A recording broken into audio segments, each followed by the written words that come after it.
boy, it's a beautiful day out here. I'm going to tell you guys real quick the importance of you dispatchers out there, especially you guys who aspire to become dispatchers and start your own dispatching company or you owner-operators. Where you at? This a many move, yeah. This is how many move. This a many move, yeah. This is how many move.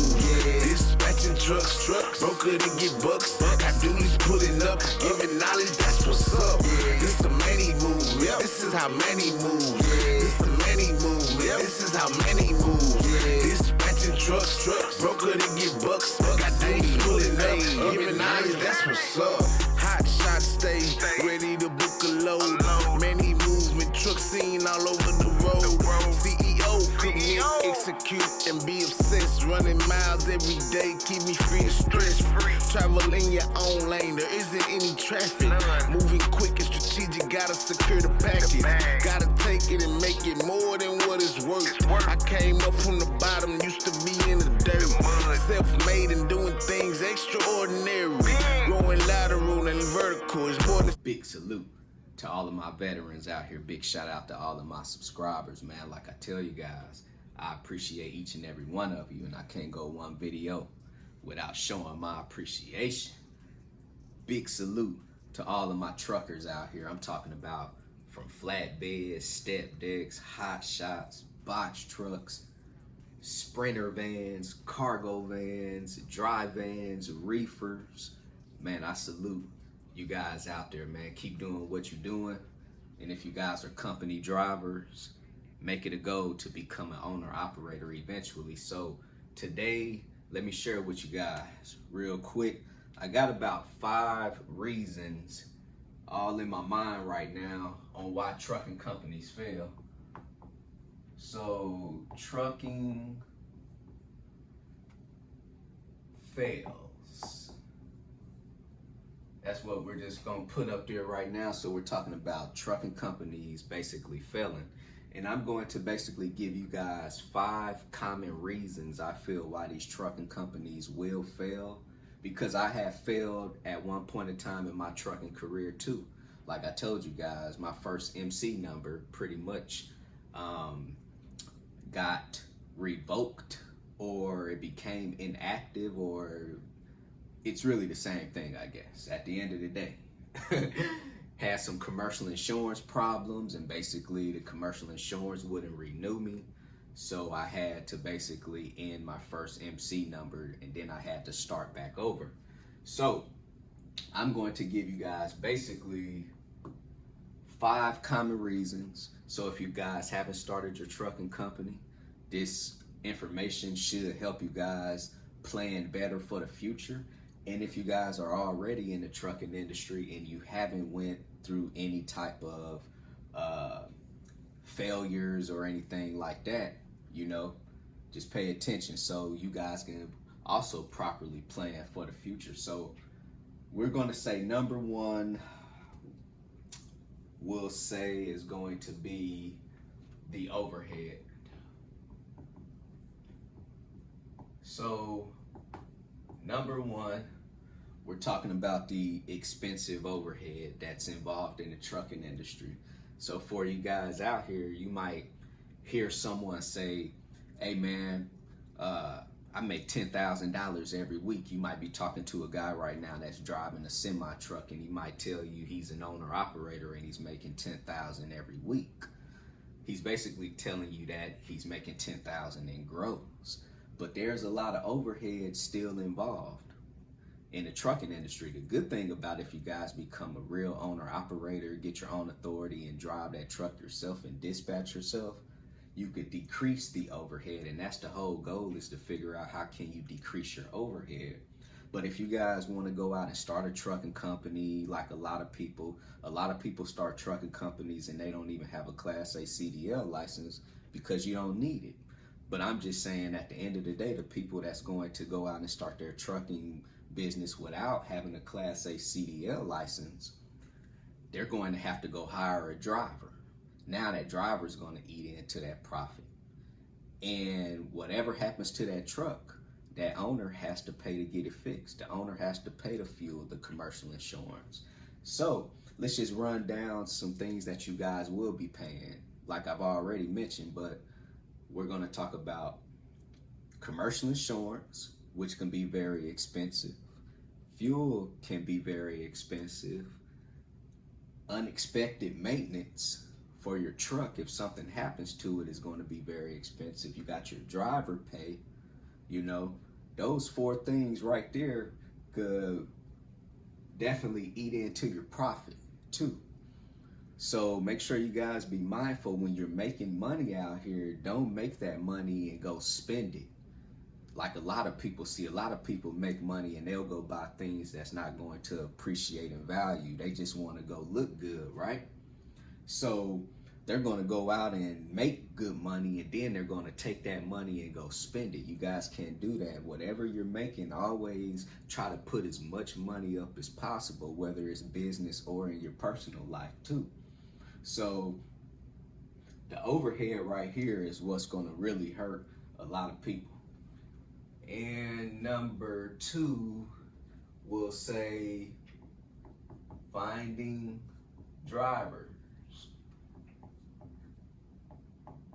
So once again, this is for you company owners out here who will not drive your own truck. You're going to have to find drivers. So basically finding drivers could be very hard. Finding the right driver, you know, that's going to fit you and basically your business model too, right?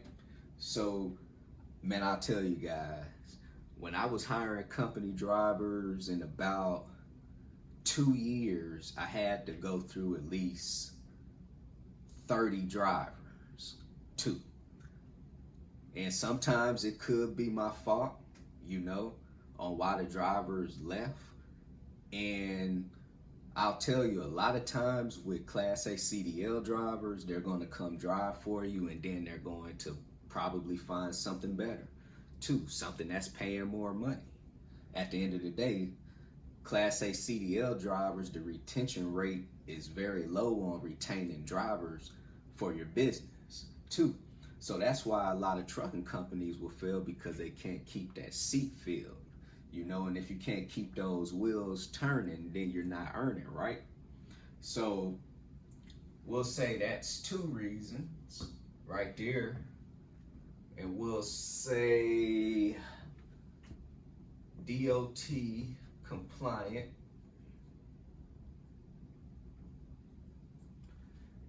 So we'll say that the 3rd reason is because a lot of trucking companies fail to maintain being DOT compliant too, right?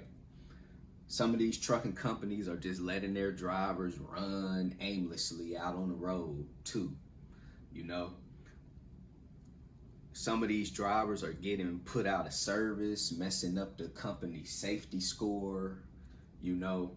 Some of these drivers out here is running illegal and not running by the ELD, and once they get caught, then that's going to be a violation. They're going to get put out of service. They're going to fail DOT inspections, you know. So for you guys out here, man, make sure that you are remaining DOT compliant.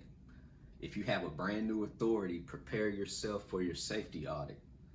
So usually at the end of around your first year mark, you're going to go through a safety audit. Whatever it took you to pass that safety audit, make sure you always continue to keep doing that too.